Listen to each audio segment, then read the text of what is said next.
بسم الله الرحمن الرحيم.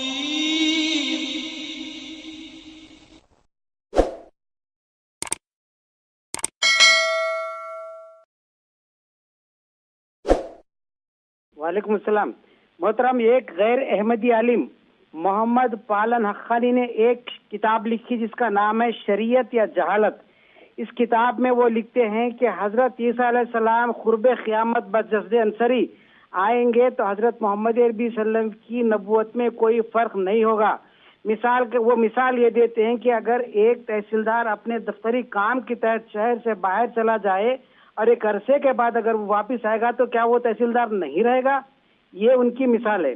ایک اور میری مؤدبانہ درخواست ہے کہ ایک عالم یہ کہتے ہیں کہ دیکھیے خدائے تعالیٰ قادر مطلق ہے، وہ چاہے تو حضرت عیسیٰ علیہ السلام کو چوتھے آسمان پر بٹھا سکتا ہے.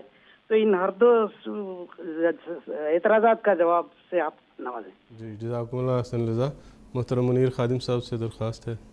یہ جو فرماتے ہیں کہ اگر عیسیٰ علیہ السلام آ جائیں تو حضرت صلی اللہ علیہ وسلم کے نبوت پہ کچھ بھی حرف نہیں آئے گا. کیوں نہیں آئے گا؟ کیا عیسیٰ علیہ السلام پھر خاتم النبیین نہیں ہو جائیں گے یا نبوت سے عاری ہو کر تشریف لائیں گے؟ سارے بزرگان امت اس بات کے طرفدار ہیں اور یہ لکھتے ہیں کہ جو من قال بسلب نبوت ہی فقط کافر حقاً، جس نے عیسیٰ علیہ السلام کے آنے پر یہ کہا کہ اس کی نبوت اس سے سلب کر لی جائے گی، وہ پکا کافر ہے. اب سوال ہے کہ عیسیٰ علیہ السلام جب آئیں اور نبی بھی ہوں تو کیا وہ حضرت صلی اللہ علیہ وسلم کے بعد نہیں ہوں گے؟ اور اسی بات سے تو ہمارے سے جھگڑا کرتے ہیں یہ علماء کہ تم جو ہے کہتے ہو کہ مسیح موعود وہ نبی ہے اور تم لوگوں نے حضرت صلی اللہ علیہ وسلم کی نبوت پر ڈاکہ ڈالا ہے. اب یہی سوال ہم ان پر بھی دہراتے ہیں کہ جب حضرت عیسیٰ علیہ السلام اب جب بھی تشریف لائیں گے جن کے کہنے کے مطابق، اول تو یہ نوٹ کر لیں کبھی آنے والے نہیں ہیں. ہے جی، کہاں سے آنا انہوں نے؟ اگر آ گئے فرض مفروضہ تو کیا عیسیٰ علیہ السلام خاتم النبیین کہلائیں گے کہ حضرت صلی اللہ علیہ وسلم خاتم النبیین کہلائیں گے؟ آخری نبی تو عیسیٰ علیہ السلام ہو جائیں گے. تو جب عیسیٰ علیہ السلام آخری نبی ہو جائیں گے تو حضرت صلی اللہ علیہ وسلم کی نبوت پر ڈاکہ نہیں پڑے گا. ایک تو یہ بات، یہ تو جو وہ کہتے ہیں اس کے حساب سے میں نے یہ گزارش کی ہے. گزارش یہ ہے کہ حضرت عیسیٰ علیہ السلام کے متعلق قرآن مجید میں یہ فرمان درج ہے اور قرآن مجید کے سب فرمان قیامت تک ہیں. قرآن مجید میں اللہ تعالیٰ حضرت عیسیٰ علیہ السلام کے متعلق فرماتا ہے کہ وَرَسُولًا إِلَىٰ بنی اسرائیل، کہ میں نے عیسیٰ کو بنی اسرائیلیوں کے لیے رسول بنا کر بھیجا ہے. اور یہ انجیل میں بھی لکھا ہے کہ میں تو بنی اسرائیل کی کھوئی ہوئی بھیڑوں کے سوا اور کسی کی طرف نہیں بھیجا گیا. تو انجیل میں بھی واضح طور پر لکھا ہوا. پھر آگے چل کے قرآن مجید جب نازل ہوا اس میں اللہ تعالیٰ نے یہی بات لکھ دی. اگر کوئی بات اس کے خلاف ہونی تو اس کو لکھ دیتے کہ اب تو رسول نے بنی اسرائیل بھیج رہا ہوں، اب آگے امت محمدیہ کی طرف بھی آنے والا ہے. اس کا ذکر کر دینا چاہیے تھا. صرف یہ لکھا کہ یہ بنی اسرائیلیوں کی طرف رسول ہے.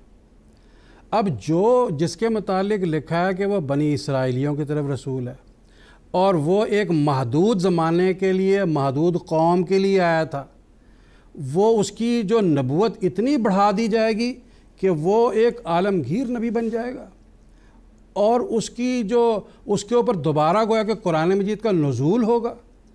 اگر تو اس کو ان مولویوں نے قرآن مجید سکھانا پڑھانا ہے اور پھر اس نے قرآن مجید آگے سکھانا ہے تو پھر کیا فائدہ ایسی نبوت کا کہ لوگوں کے ذریعہ قرآن مجید؟ وہ تو ایسا ہونا چاہیے قرآن مجید اللہ اس پر پھر سے نازل کرے. تو اگر قرآن مجید اللہ نے پھر سے نازل کر دیا تو گویا پوری عالمگیر شریعت اس کو عطا کر دی اور پوری دنیا کی جو اس کو جو ہے وہ نبوت دے دی. اب پورے دنیا کی نبوت بھی مل گئی، عالمگیر شریعت بھی مل گئی اور ہو بھی آخر میں. پھر کہو کہ خاتم النبیین پر کوئی فرق نہیں ہونے والا، تو یہ کہاں کی منطق ہے؟ کیسے آپ یہ فیصلہ کرتے ہیں؟ حقیقت یہی ہے کہ جو بات حضرت اقدس مسیح موعود علیہ السلام نے قرآن مجید کی روشنی میں اور احادیث کی روشنی میں ہمیں سمجھائی وہی درست ہے کہ عیسیٰ علیہ الصلوۃ والسلام جس کا ہمارے مسلمان بھائی بھی اور عیسائی بھائی بھی انتظار کر رہے ہیں، وہ وفات پا چکا ہے، عام انسانوں کی طرح فوت ہو چکا ہے، ورنہ پھر اس کے خدا رہنے میں کوئی عیسائیوں کے نزدیک جو دلیلیں وہ دیتے ہیں وہ دلیل صحیح بن جاتی ہے کہ تمہارا نبی تو فوت ہو گیا، ہمارا نبی آسمان پہ زندہ ہے۔ ہرگز ایسا نہیں ہے۔ اللہ تعالیٰ نے ان کو وفات دی، اور قرآن مجید میں ان کی وفات کی 30 آیات حضرت مسیح موعود علیہ الصلوۃ والسلام نے اپنی مختلف کتابوں میں، اور ایک جگہ جو لکھی آپ نے کتاب ازالہ و حام میں، اس میں سب وہ 30 آیتیں ایک جگہ لکھ دی ہیں۔ پڑھنا چاہیے، ان کو دیکھنا چاہیے اور غور کرنا چاہیے کہ آن حضرت صلی اللہ علیہ وسلم کی جو نبوت تا قیامت رہنے والی ہے، جو ہمیشہ کے لیے عالمگیر نبوت رہنے والی ہے، اور جو تعلیم اتنی وسیع ہے کہ حضرت موسیٰ علیہ الصلوۃ والسلام بھی اس کی وہ نہیں لا سکے تھے، سکت بے ہوش ہو کر گر گئے، اور عیسیٰ علیہ الصلوۃ والسلام اس کو کیسے اٹھا لیں گے اس زمانے کے نبی؟ تو پھر یہ کہنا کہ حضرت صلی اللہ علیہ وسلم کی نبوت پر حرف نہیں آئے گا۔